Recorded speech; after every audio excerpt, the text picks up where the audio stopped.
Selamat pagi, sudah dikasih Tuhan, puji Tuhan. Sebelum kita merenungkan firman Tuhan acara menerima pagi hari ini, saya ajak Bapak Ibu berdoa. Segala puji syukur terima kasih Bapak dalam surga, pagi hari ini kami hendak merenungkan firman-Mu. Urapi firman-Mu Tuhan, berkati Tuhan firman ini, supaya kami semua menerima firman ini dan berkat kekuatan dari Tuhan Yesus membimbing hidup kami hari ini. Tuhan terima kasih mengapai firman ini dan melalui Tuhan Yesus mohon segala doa ini. Haleluya, amin. Puji Tuhan Bapak Ibu, sudah dikasih Tuhan, kita hidup terus berjalan dan berjalan ya.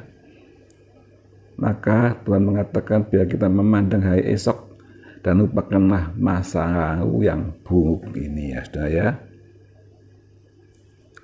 Benar Bapak Ibu saudara sekalian, Tuhan mengatakan apa?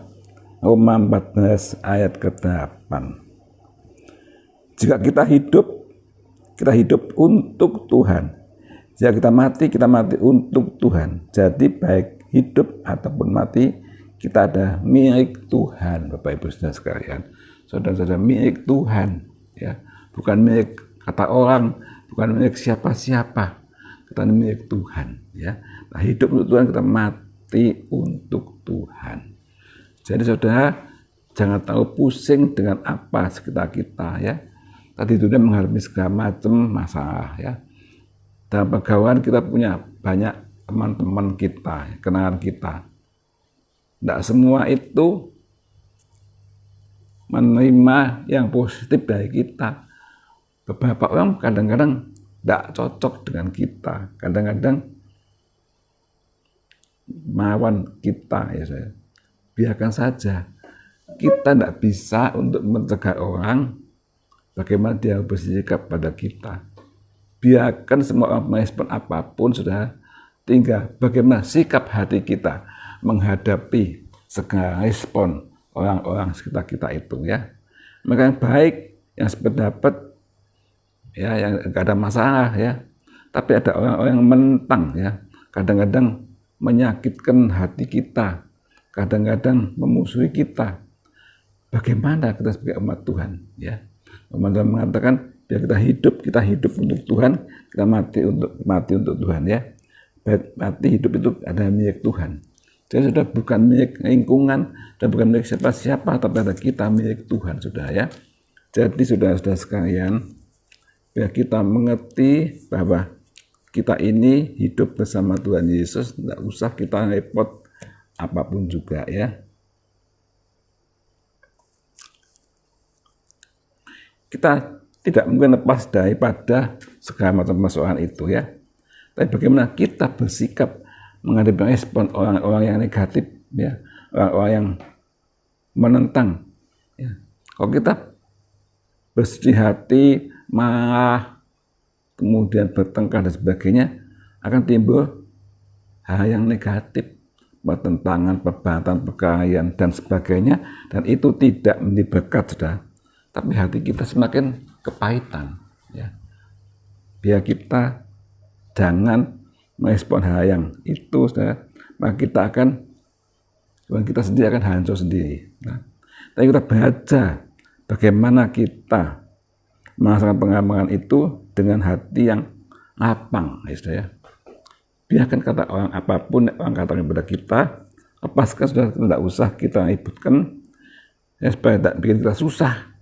Tapi kita hidup untuk Tuhan, ya.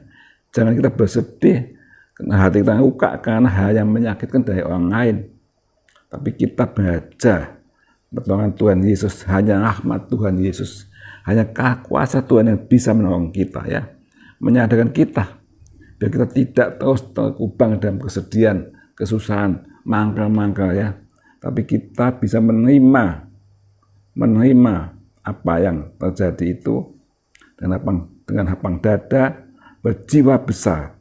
Maka Tuhan yang menolong kita, Tuhan yang mengajar kita ya. Kita akan melihat bagaimana Tuhan mengajar kita, dibentuk karakter kita dengan hal yang ditentang orang, dimusuhi orang, ditegur dan sebagainya, itu membentuk hati kita, diproses bentukan Tuhan itu ya.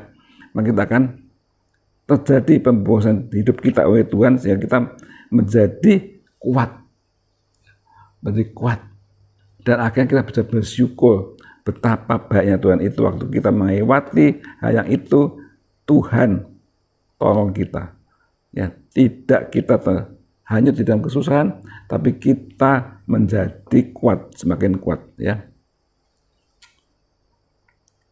Sudah, jadi kita bisa memilih untuk belajar menerima ya, menerima pengalaman tidak menyenangkan itu dengan hati yang lega, dengan terbuka ya. Saat itu apa? Kita punya hati untuk mengampuni mereka, sudah ya. Mengampuni mereka.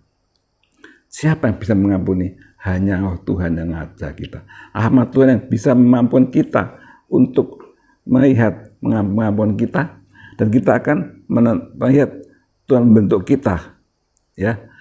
Lewat kejadian-kejadian itu Tuhan membentuk kita, memproses kita, dididik kita supaya kita terbentuk satu manusia yang jiwanya kuat, berjiwa besar ya.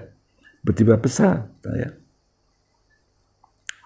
Ya, jadi kita harus bisa berbesar hati, memberi pengampunan di atas hal yang mengecewakan kita, sudah ya. Diberi pengampunan, diberi kekuatan, ada hal yang mengecewakan kita supaya kita tidak usah bersedih hati ya. Sudah, kita tetap percaya bahwa Tuhan mengurus hidup kita. Kita tidak mudah, sudah, kita diproses dari kecil sampai besar, diproses dan diproses. Tetap bertahan, tetap setia, tetap baik ya. Contoh yang jelas di Alkitab diproses apa? Yusuf diproses Tuhan mulai kecil, dibenci saudara-saudaranya, dijual ke tanah Mesir, budak belian masuk penjara. Tapi Yusuf tidak menaruh kebencian dengan saudara-saudaranya, dengan keluarganya yang dia. Yusuf menaruh hati berjiwa besar, menerima segala itu, diproses hidup sehingga Yusuf jadi orang besar di Mesir, sehingga dia bisa jadi Perdana Menteri Mesir. Dia bisa menghidupi keluarganya di masa kelaparan. Itu sudah berjiwa besar, tidak tergoncang dalam kekecewaan, tapi membuka pengampunan ya. Hidup pada saat ini kita baca untuk kuat ya dalam masa yang akan datang. Pandang ke depan, Tuhan membela kita ya. Tidak usah kita melihat ke belakang, tapi kita melihat ke depan. Melihat ke depan, Tuhan pasti menolong saudara saya ya. Paulus mengatakan di dalam Filipi 3 ayat 13 dikatakan oleh Paulus bagaimana firman Tuhan mengatakan, saudara-saudara, aku sendiri tidak menganggap bahwa aku telah menangkap, tapi aku ini yang kulakukan, aku melupakan apa yang telah di belakangku. Ya, Paulus mengatakan, aku telah melupakan apa yang di belakangku dan mengarahkan diri kepada apa yang di hadapanku. Paulus hanya mengarahkan diri ke depan, ya, tidak mengingat-ingat masa lalu, kebencian, bagaimana sakit hati, tapi dia mengarahkan diri ke depan. Dan kita sebagai Tuhan mengarahkan diri ke depan, ke depan. Pasti Tuhan memberikan pandangan, visi yang indah untuk banyak jiwa datang kepada Tuhan, ya. Seperti Yusuf itu sudah, dia mesti ke depan.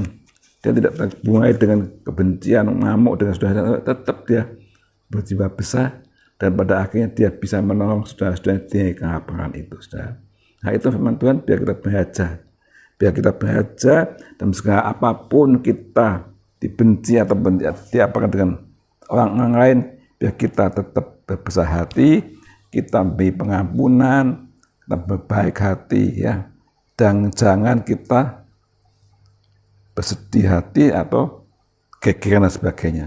Tapi percaya, tangan Tuhan membela setiap orang yang menyerahkan segala permasalahan kepada Tuhan, sudah ya. Biar kita setia kepada Tuhan, biar kita mati, kita hidup untuk Tuhan, kita mati juga untuk Tuhan. Seperti yang Roma 3 dikatakan tadi, biar kita hidup untuk Tuhan dan kita mati untuk Tuhan, bukan untuk yang lain-lain, sudah ya. Kita hidup untuk Tuhan, kita mati untuk Tuhan, ya. Bagi hidup dan mati ada milik Tuhan, sudah ya. Dan kita sekarang hidup kita hanya fokus membuat perdamaian. Tidak usah hidup kita terkocakkan, tergoncangkan, terganggu dengan situasi kita yang negatif. Biarpun situasi yang negatif mengganggu kita, tetap kita percaya Tuhan, saudara dan saya.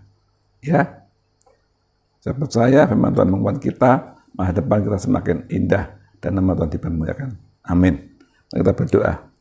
Segala puji syukur terima kasih Bapa dalam surga, berkat setia Tuhan sampai hari ini Tuhan, biar kami Tuhan, ajar kami Tuhan, kuatkan hati kami Tuhan setiap hari menghadapi segala apa di dunia ini Tuhan Yesus, baik orang-orang yang melawan, baik orang yang mengganggu kami, ajar kami Tuhan bersikap mengampuni dan mengasihi mereka Tuhan, sebagai Engkau mengasihi sesama umat manusia, biar kami mengasihi mereka Tuhan Yesus.